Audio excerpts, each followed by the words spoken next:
ट्रिपची सुरुवात झाली window seat मिळवण्याच्या स्ट्रगलपासून आणि सगळ्यांच्या प्रश्नांना उत्तरं देत फायनली मला विंडो सीट मिळाली. आम्ही संध्याकाळी 6 वाजता पुण्यावरून निघालो होतो आणि नेक्स्ट डे खूप फिरायचं असल्याने मग लवकरच झोपी गेलो.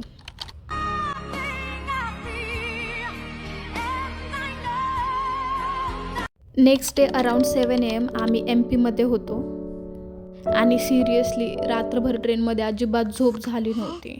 ते ट्रेनचे आवाज आणि त्याचं स्पीड. उठल्यानंतर थोडं फ्रेश होऊन मग ब्रेकफास्ट केला. ब्रेकफास्टमध्ये हे मेथी ठेपला आणि दही खाल्लं. And here we have reached in Ujjain. आणि भाई काय वाईब आहे या सिटीची, अनबिलिव्हेबल. त्यानंतर फ्रेश होऊन पटापट आम्ही जेवण केलं. देन आम्ही गेलो जगन्नाथ मंदिर येथे. तिथे भगवान जगन्नाथ, बलभद्र आणि सुभद्रा यांच्या मूर्ती आहेत. गोसेवा झाल्यानंतर आम्ही उज्जैनचे स्ट्रीट्स एक्सप्लोर करत होतो आणि तिथे अशा आध्यात्मिक गोष्टी खरेदी करण्यासाठी खूप सारे ऑप्शन्स आहेत. त्यानंतर आम्ही गेलो गडकालिका मंदिर. हे सर्वात प्राचीन शक्तिपीठांपैकी एक असणारं मंदिर आहे. आणि मला कमेंटमध्ये सांगा की मंदिरांच्या भिंतीवर अशी मनोकामना लिहिल्याने पूर्ण होतं का आणि ते गरजेचं आहे का. त्यानंतर आम्ही गेलो कालभैरवनाथ मंदिरात. हे आहेत उज्जैनचे रक्षक. इथल्या कालभैरवाला मदिरा अर्पण केली जाते आणि आश्चर्य म्हणजे ही मदिरा अचानक नंतर गायब होते. आणि आम्ही जेव्हा तिथल्या रिक्षावाल्या भैयाला विचारलं तेव्हा तो आम्हाला म्हणाला की अभी तक सायंटिस्ट भी नहीं पता सके की ये मदिरा बाद में कहाँ जाती है. आणि ह्या प्लेसमध्ये खरंच प्रचंड पॉझिटिव्ह एनर्जी आहे. त्यानंतर आम्ही गेलो संदीपनी आश्रम येथे. श्रीकृष्ण, बलराम आणि सुदामा यांनी त्यांचं बालशिक्षण याच आश्रमातून घेतलं होतं. आणि त्याच्या शेजारी एक गोमती कुंड आहे. त्याची स्टोरी अशी की असं म्हटलं जातं श्रीकृष्णांनी त्यांच्या गुरूंच्या पूजेसाठी समुद्रातून येथे पाणी आणलं होतं. या आहेत भर्तृहरी केव्ज. उज्जैनमधलं सगळ्यात मिस्टिरियस प्लेस आहे हे. इथे राजा विक्रमादित्य यांचा भाऊ जो होता त्याने आपल्या सगळ्या पैशाचा आणि सगळ्या संसाराचा त्याग करून इथे येऊन तपस्या केली होती. आणि या गुहामध्ये आजही अनेक नाथपंथीय जे ऋषी आहेत ते साधना करताना आपल्याला दिसतात. या गुहांच्या बाहेर महादेव जे आहेत मूर्ती स्वरूपात देखील बघायला मिळतात. म्हणजे आपल्याला जनरली महादेव जे आहेत ते शिवलिंगाच्या स्वरूपात बघायला मिळतात, पण इथे मूर्ती देखील आहे. महाकाल मंदिराकडे जाताना हरसिद्धी या देवीचं मंदिर आहे. आणि या देवीबद्दल अशी मान्यता आहे की या देवीची मूर्ती एका अज्ञात स्थळावरून आणली होती आणि त्यानंतर मग इथे स्थापित केली. आणि आम्ही गेलो तेव्हा देवीची आरती चालू होती. त्यानंतर आम्ही गेलो 12 ज्योतिर्लिंगांपैकी एक असणारं महाकालेश्वर मंदिर येथे.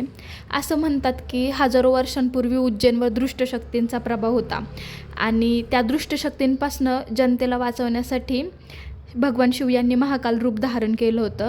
गाभाऱ्यामध्ये कॅमेरा अलाउड नसल्याने मी व्हिडिओ क्लिप्स तिथल्या घेऊ शकले नाही. तर अशा पद्धतीने आम्ही एक दिवस उज्जैनमध्ये स्पेंड केला.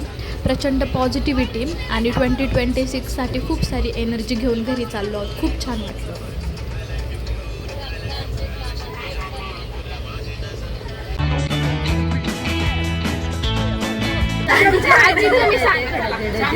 चांगलं वाटलं, सुंदर वाटलं. आमच्या चिमणीने त्रास दिला काकू आता फोनवर आहे. आता ह्यांच्याकडे या. कसं वाटलं तुम्हाला? खूप छान. एवढंच दुसरं काय आहे का नाही? खूप छान. भांडण करायला मजा आली म्हणा ना. सगळ्यात महत्वाचा पार्ट म्हणजे येताना भांडण म्हणजे भांडण केलं, नंतर परत पण जागा मिळवण्यासाठी भांडण केलं आणि खूप एंटरटेनिंग होतं सगळं. तुम्हाला कसं वाटलं ट्रिपला येऊन माहिती हा? गजब बेइज्जती है. मला खूप छान वाटलं आणि इथं मैत्रिणी खूप छान छान मिळाल्या. खाण्यापिण्याची पण सोय एकदम उत्तम होती. आणि परत कॉन्टॅक्ट मध्ये सगळ्यांनी कॉन्टॅक्ट मध्ये राहा. आणि ही चिमणी मला खूप आवडली. ओके, आता ग्रंथ सांगणार आहे. ट्रिपला येऊन ग्रंथाला कसं वाटलं? खूप एन्जॉय. काहीतरी बोल. डान्स केला, गाण्याचे भेंडे केले. आणि आता आपण जाणार आहोत. एक व्यक्ती अशी आहे ज्याने पूर्ण ट्रिप मध्ये मौन व्रत धारण केलं होतं. आता तिचं तुम्हाला कसं वाटलं? काय नाही वाटलं त्यांना? बोल ना. नको, काही नाही वाटलं त्यांना. ठीक आहे, थँक्यू सो मच. कमळची तुला खत्म.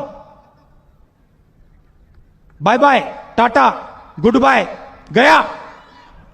रात्री 9:30 वाजता आम्ही पुणे येथे पोचलो. आणि या thank you for watching and don't forget to like share and subscribe.